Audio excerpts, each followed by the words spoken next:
From our Center for the Arts studio, this is your Ashland University Sports Update. I'm Kate Seifert. Thanks for tuning in. Ashland University swimming and diving team took to the water over the weekend at the GLIAC Championships. Junior Hannah Matar was named Women's Swimmer of the Year, while freshman Ryan Deemer was named Freshman of the Year. Both the men and women placed 5th overall. Head coach Derek Rowe talked about the team's preparation prior to the meet. So what we do in swimming is what we call a taper, where we're steadily decreasing the workload as well as decreasing the amount of hard stuff and fast and race-based training that we're doing, and we want to keep it in the same correlation of amounts, but steadily decreasing the amount that we're doing. So we've been tapering, sprinters upwards of about 3 weeks now, distance people about 10 days, and they're finally starting to feel good and finally starting to feel rested and recovered and ready to race. Unbelievably proud. I can't say enough of how well that they took the adjustment. Me bringing a lot of different things to the table than what they were used to under the former coach Paul Graham, and just so proud of the way that they've stepped up, the way that they've embraced the training, and the way that they've competed all season. So. AU's wrestling team has sealed their place as 3rd in the GLIAC despite their loss to Tiffin over the weekend. Unlike some other sports, wrestling is a little more difficult to understand. To clear up some confusion, we talked to Coach Hutchins and some athletes who explained a little bit more about the sport. AU TV 20's Chris Beisel has the story. So if you're anything like me, you're not a wrestler. And coming to a wrestling meet can be a little bit confusing. You might understand the overall concepts, but what exactly constitutes a point, and how do you know who wins in the end? These are the questions I wanted to find the answers to. So I thought, who better to ask than the Ashland University wrestlers themselves? So here I am, trying to pin the answer to this question: how do you follow wrestling? Now each match is point driven, so whoever has the most points at the end of the match will win. But each match is conducted with a certain time limit, as in college would be a 3-minute first period and then a second and third period. So at the beginning of wrestling a match, the two opponents will start out standing as in the neutral position. They'll shake hands, be about 3 feet apart here. The biggest goal is to pin him.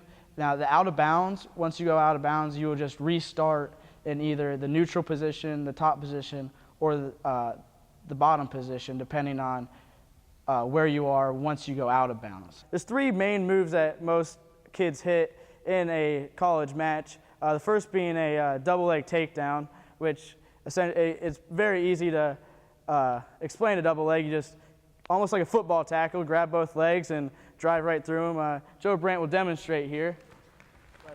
Another technique that is used a lot in college is a high crotch, which Bryson Hall will demonstrate here.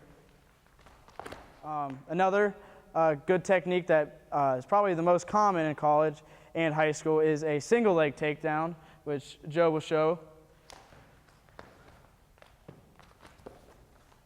The best way to follow a wrestling match would be to go watch a few wrestling matches at your high school or college.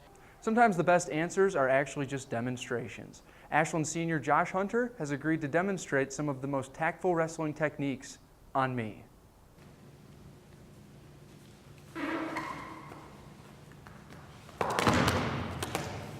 For AU TV 20 News, I'm Chris Beisel.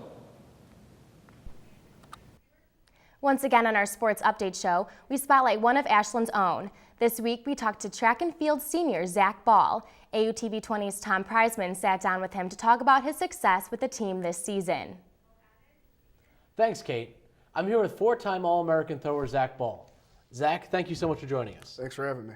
Now, how did you get involved in throwing, and what made you want to come to Ashland? I started in middle school. I was too short, too slow to run and anything, so they stuck me in the throws. And from there, I just kept getting better and better, and finally I got a chance to meet with Coach Logan here at Ashland, and he really inspired me to, be the best I can be, and, told me that, maybe we could do some good things. And from then on there, it was just a storybook ending. Now, what's your training regimen? What's your training regimen like every week? What do you do to prepare for meets? Week to week, it changes depending on the time of the year. We're at the end of the indoor season now, so because of that, the load will lighten up a little bit. But usually it's 6 times a week, lifting, throwing, sometimes twice a day, and just eating right, sleeping right, and just to kind of set up the end of the season to be what we want it to be. Now, as you mentioned, you're pretty late in the season. What are your goals these final years for the final part of this season? Obviously, you're a senior. You've done a lot so far, great in your career. What's your goal to finish strong? Yeah, absolutely. Last year I got 2nd place at indoors and 3rd at outdoors. So, this year I really have the eye on the prize to, win a national championship. And so I'm trying to do everything in my power to do that. And, hopefully it happens and we'll see what comes of it. Thank you so much, and we wish you best of luck. Thank you. Back to you, Kate. Zach is not the only member of the track and field team who has found success. The women have recently been named #1 in the nation, and the men are ranked 2nd overall. Head coach Judd Logan talked to us about the team's current success. The energy in the team has been really good when they found out that we were ranked 2nd. Our men are ranked 2nd in the country, and our women are now ranked 1st. So there's a pulse going around the kids on the team. Everybody is looking at each other. They're kind of bumping each other. Knowing that we're so highly rated. It's really good for recruiting. The athletic director loves it. The president loves it. Everyone in the university associated with the track and field team loves it. We're proud of so many kids, and not to leave out a lot of kids that are going to be at the NCAAs, but there's just a lot of individuals that lead us to the team performances and the rankings that we've had. Champions are made when no one's watching, but championships are won when everyone's watching. To get to the championship, to perform in front of where everyone is watching, then you need to do the little stuff away from the program in terms of how you take care of yourself to make it to the big dance. Moving from the track to the court, another success story can be told about sophomore Wendell Davis, currently averaging 17.4 points per game and has been named the GLIAC South's Player of the Week 3 times this season. AUTV20's Brandon Hood has the story. With the Ashland University men's basketball team close to their first trip to the GLIAC tournament since 2012, among their players is none other than Wendell Davis. As a sophomore playing at the forward position, he has earned the GLIAC South Division Player of the Week 3 times this season. And even before the 2014-15 season began, Davis also made the 2nd team selections in the All-South GLIAC preseason team. It gave me a little bit of confidence, especially going from last year to this year. It gave me confidence knowing that the league thought that well of me, so it just gave me a little bit of confidence going into the season. Last season, Davis scored 10.7 points per game, shooting 59.6% from the field as a freshman. Now he averages 17.2 points per game, shooting 58.2% from the field. Davis also ranks 1st place in free throws in the GLIAC, making 122 free throws out of 158 attempts. All season I worked real hard. My coaches, they put me in a great position to be able to score the ball. My teammates, they help me out a lot. They get me open a lot. DeJuan, Brooke, and them, they get me open. And in the offseason, I just worked hard. I knew coming into this year we could have a good season. So my biggest thing was just to make sure I worked hard and I could contribute to any way I could to my team. Head coach John Ellenwood says that recruiting Davis was a challenge at first because Davis was debating on choosing between AU and the University of Findlay. Luckily, Davis decided to come to Ashland and was able to exceed all expectations within his freshman year. I hope he can become a player of the year in our candidate in our conference, and I also hope that he can become the next All-American here. In the preseason, the AU men's basketball team was picked to finish in 5th place by the end of the season, but now they are in 1st place. Davis says even though the team is playing well, they need to continue to stay focused. This is Brandon Hood, AUTV20. Seeing a different side of the game is sophomore basketball player Erin Crownover, who recently went through her 2nd ACL surgery in the last 3 years. I had the opportunity to spend some time with Erin this week as she progressed through some of her therapy. Erin Crownover tore her ACL for the 2nd time in her career as a member of the Ashland women's basketball team. Despite this obstacle, her resilience shines through as she tackles a battle not many athletes can conquer. Leading up to Christmas break, I was having a lot of swelling. There was one point After our Southern Indiana game, like the bus ride home where my entire leg just was really swollen from ankle all the way up to my hip.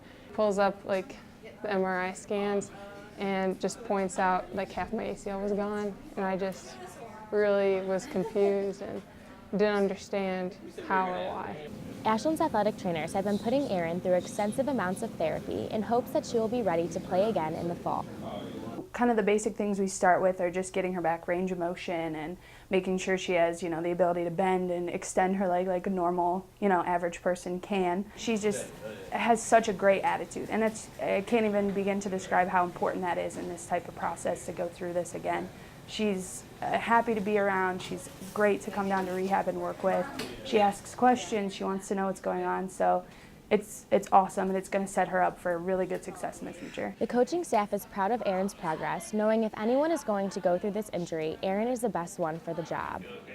Erin's had to work really hard, and going through all of those injuries is tough, but she has been so resilient and just wanting to do whatever she could for the team.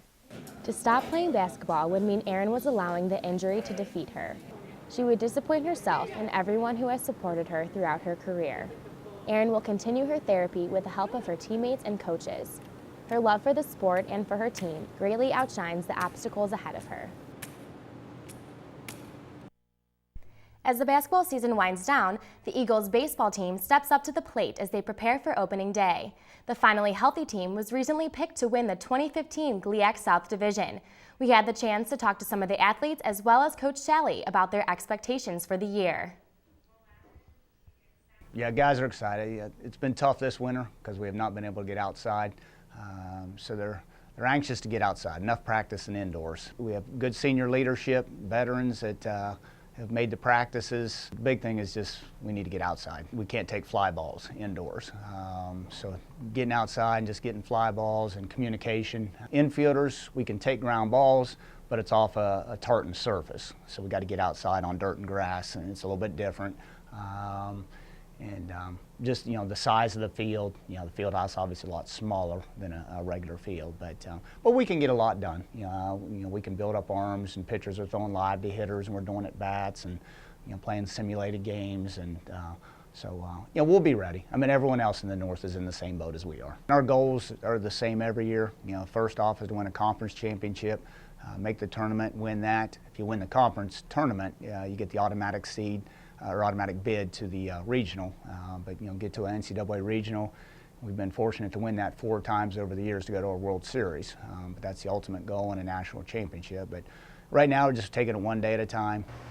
We are very excited. We obviously worked very hard all off season, and we're anxious to see how good we can be this year. Last year we kind of said the same thing, but injuries prevented us from having the year we could have had. So this year we're healthy right now, and we're just excited to see where we can go. Our hopes are obviously to win the national championship. My mindset is to try to stay healthy. That's first and foremost for me.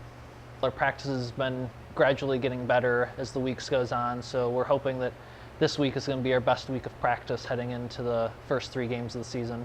This year looks like it's going to be the best combination of having a strong offensive team as well as a strong pitching staff. But we should be in a really good spot at the end of the year. And our first goal is always to win the conference tournament. So we should be in a very good position to do that, and then we'll take it from there. As the regular season winds down and the tournament season heats up, let's take a look at the standings, starting in the GLIAC. On the women's side in the North Division, the Huskies of Michigan Tech lead the way with a 22-1 mark on the season. Grand Valley State and Northern Michigan are tied for second place, while Lake Superior State and Saginaw Valley State bring up the rear.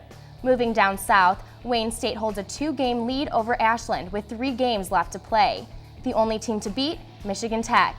The Tiffin Dragons come in the 5th spot. Looking at the men's side, Lake State is deadlocked with Saginaw Valley State for the top spot in the North. Michigan Tech and Ferris State are even for the 3rd spot, 2 games back. Heading south, the Ashland Eagles are 3 games away from winning their first ever GLIAC South title. Walsh and Finley loom just a game back though, while Malone trails by 3. Sliding down to the high school level, 2 teams have pulled clear in the Firelands Conference. The Big Red of Plymouth hold a slim 1-game lead over South Central with 1 meeting left between the 2 clubs. AU football commit Connor Black has led the Mapleton Mounties to the number 3 position, 1 game in front of New London.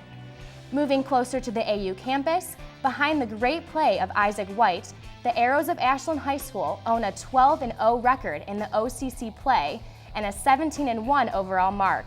The Mansfield Senior Tigers come in 3 games behind the Arrows in 2nd place, 2 games in front of Madison and Worcester, who share 3rd place. That's it for this Ashland University's News Sports Update. I'm Kate Seifert. Thanks for tuning in.